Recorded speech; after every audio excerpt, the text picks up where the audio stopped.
Welcome in, Raiders, to what I'm going to be calling the Casuals weapon tier list. Obviously, we've seen plenty of weapon tier lists of what's the best meta weapon and all those other variants, right? But at the end of the day, with a game like this, since it costs a decent amount of money and you have to manage your income in the game with the kits that you're running, I think it's important to take a couple more things into consideration.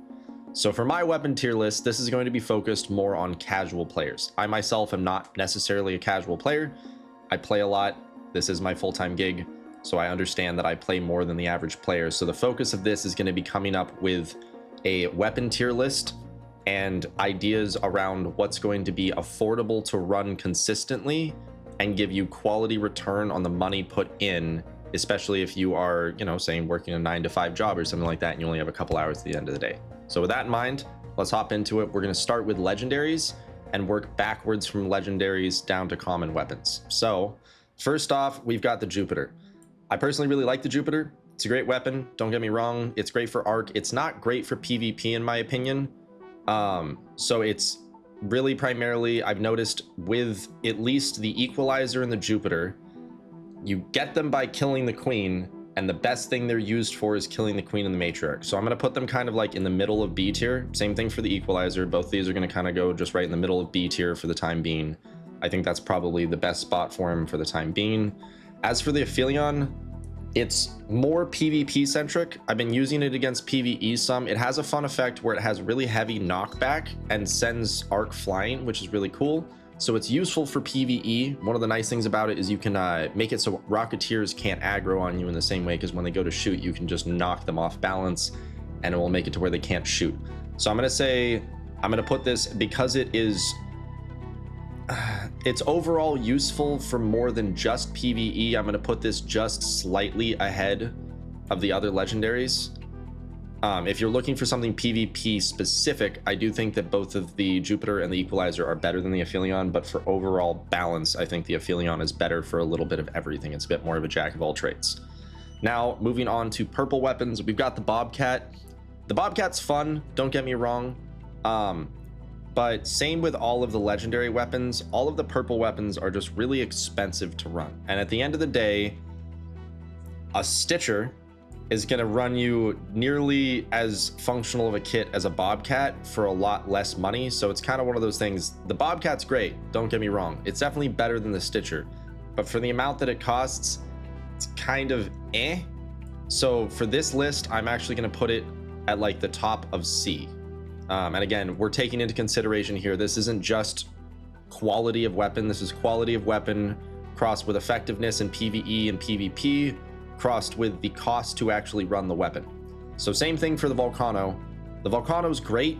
I personally think that the Toro is better than the Volcano, and the Volcano also costs a lot to run, and as with most of the purple weapons, you kind of need a bunch of extensions on them for it to actually be functional. So same thing there. Same thing with the Tempest. The Tempest is great. I'm actually going to put this, I'm going to do a little bit of readjustment. In my opinion, I think this is pretty much the set. I will say that the Hullcracker, even after the nerf, is still an A tier. I'm going to say we're going to put it probably like middle of A tier for the time being. And then the Bettina, it's just going in F tier. This thing is hot garbage. It literally, one magazine takes like 10% of the weapon. It doesn't do nearly enough damage for a heavy weapon, even with the armor penetration. Like it's useless. It's hot dog water. At least in the Server Slam, when they first released it, it had an extended mag on it. So even though the durability sucked, you could at least have a mag that had 36 shots in it. And at least that made it somewhat more functional, in my opinion. But the durability burn on it is literally twice that of like any other weapon in the game. So in my opinion, unless they fix the durability or up the damage, the Bettina is probably one of the worst weapons in the game. All right, moving on to blue weapons. First off, we've got the Osprey. The Osprey is great. I really like it. It's useful for PvE and aggroing things from range, taking out wings on drones. It's also great for PvP, both mid and close range. I personally am going to say that this one's going to go in A tier, probably behind the Hullcracker for the time being. Again, also one of the other benefits of the Osprey is it's not super expensive to run because it's bolt action, so it's not like you're going through a lot of ammo, and because it's bolt action, you don't really need a lot of attachments on it because it's not like anything's going to really do much. Really, all I usually run on this is a silencer and an extended mag, You don't really need anything else unless you want something that allows you to scope in quicker, which is definitely useful, don't get me wrong. On to the Torrente. This is one of the most goofy and fun weapons in the game, in my opinion. I really love it. That being said, to effectively run it, you need to bring in like 400 to 500 rounds of ammunition, and that can be very expensive. So I'm going to put this in B tier. I think probably ahead of the legendary weapons for the time being. We're going to do a little adjustment here at the end once we go through all this stuff, but I think it is, obviously it's cheaper to run than the legendaries, does a similar job to like the equalizer, but it's also better for PvP than the equalizer is, in my opinion. Not quite as good for PvE, but it's a little bit more well-rounded, so it's a little bit better, but it's still expensive because it goes through so much ammo. The Venator, even after the nerf, is still going to be in the A tier. It's really good. It's not super heavy on weapon or ammo consumption, and generally speaking, even after the nerf, it just kind of makes you pick your shots better, and it hits really hard. Also, the armor penetration on medium ammo is pretty decent. I would say the Renegade kind of falls in the same spot. This one's going to be a little bit more pick and choose. I personally really liked the Renegade back in Tech Test 2, but after the bullet velocity nerf that happened after Tech Test, it doesn't feel as good to me. So I personally would put it below the Osprey. I'd rather run an Osprey than a Renegade. I'd rather run like an Osprey and Venator kit than a Renegade kit, personally. That's just my take.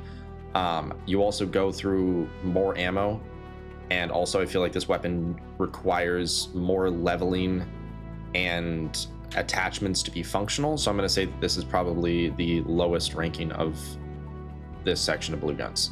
So on to green weapons. We've got the Arpeggio. I personally am not a fan of the Arpeggio.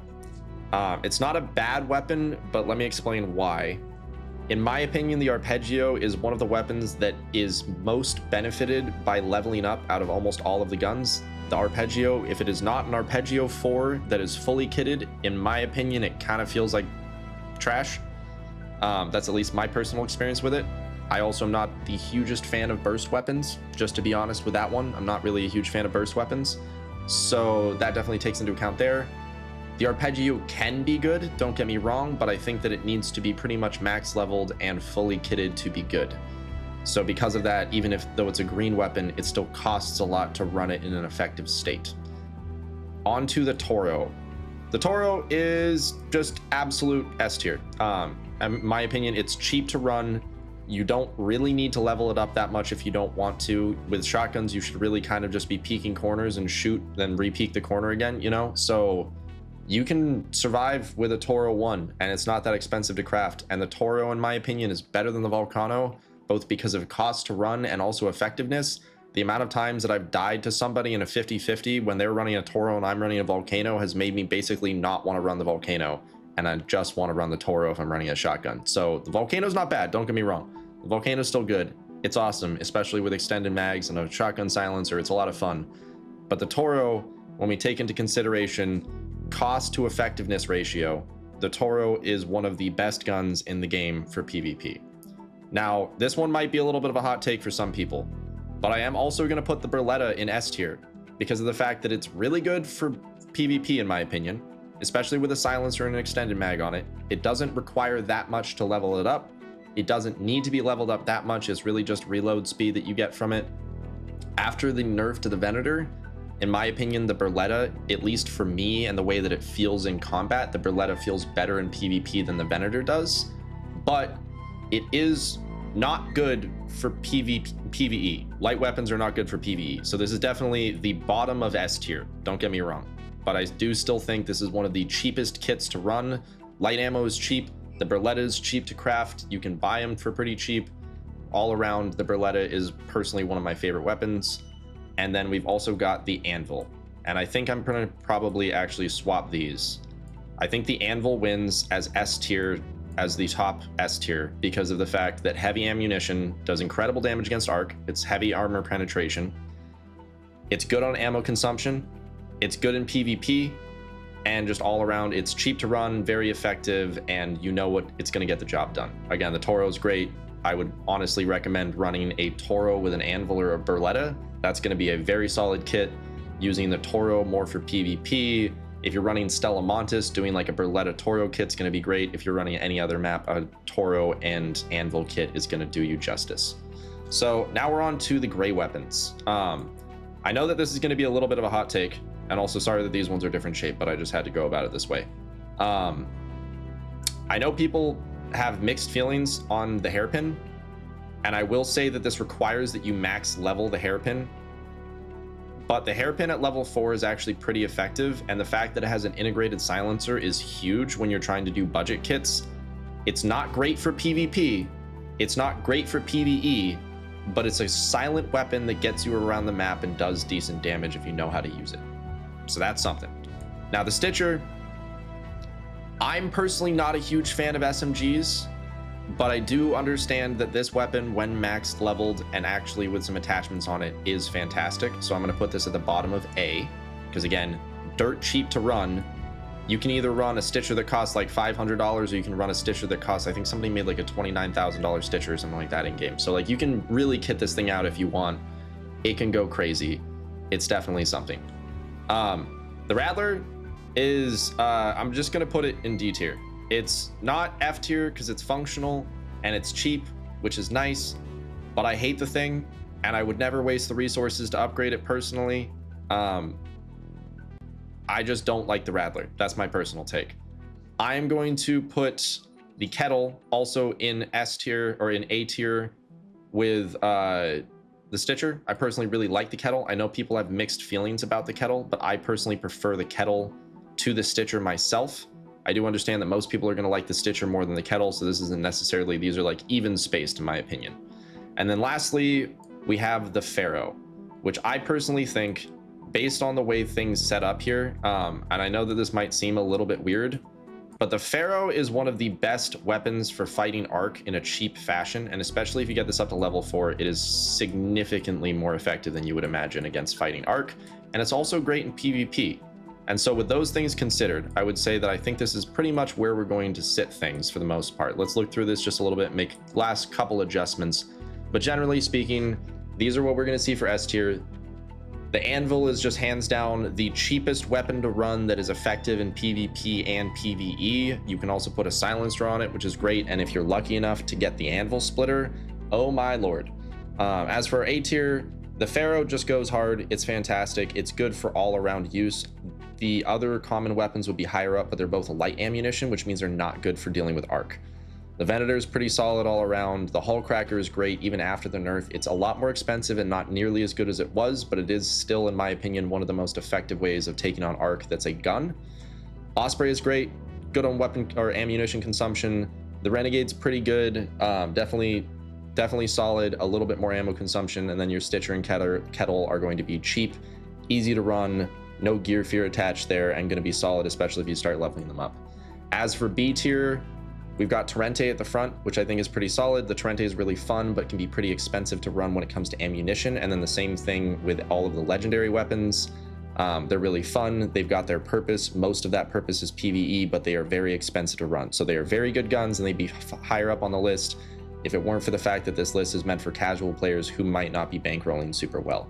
Again, Hairpin is also in this category. The Hairpin is great. It's not great in PvE or PvE, or PvE or PvP, sorry, my bad, but it is super solid and it is silent, and if you're trying to be a sneaky little bastard, this is one of the best weapons in the game. Again, most of the purple weapons fall into lower categories on this list just because of the fact that, first of all, the blueprints are nearly impossible to find, so a lot of casual players will not be getting their hands on the blueprints or the crafting materials to make them, or the weapon in general. So it's uncommon for these to be accessible, and then beyond that, even if they are accessible, they're expensive to run. So that's kind of why most of the purple sits down here. And then the Arpeggio is just kind of undercooked in my opinion. The Rattler is awful, but still functional because it's cheap.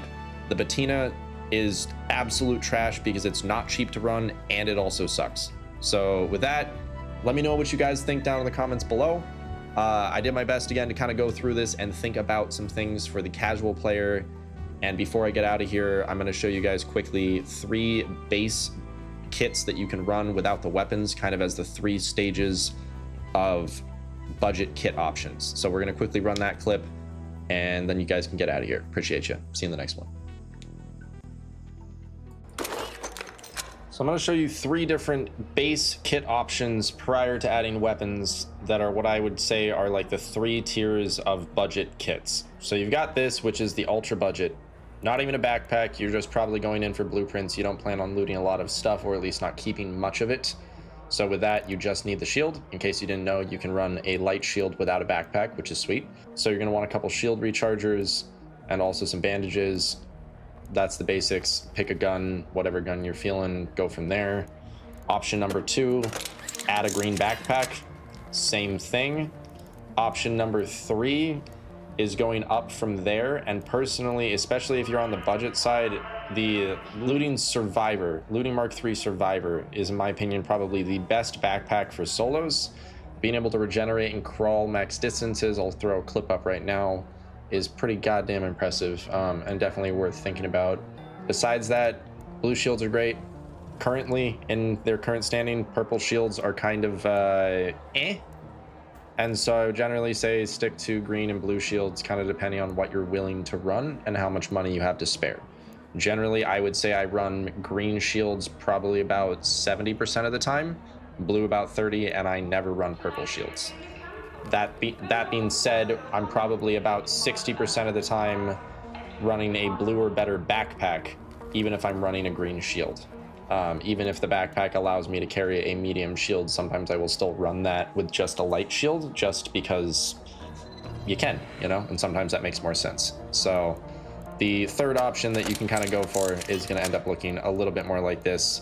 You might bring in a couple more meds, so maybe it's going to look a little bit more along the lines of something like this.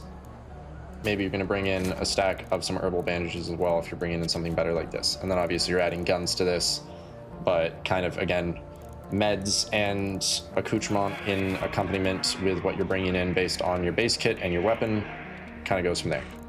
All right, and that's all, folks. Thanks so much if you've made it this far. I really appreciate it. Drop a comment down below on what your thoughts are on this casual player's weapon tier list. If you guys want more content like this, let me know what you'd like to see down in the comments. I appreciate you all. See you in the next one. Thanks.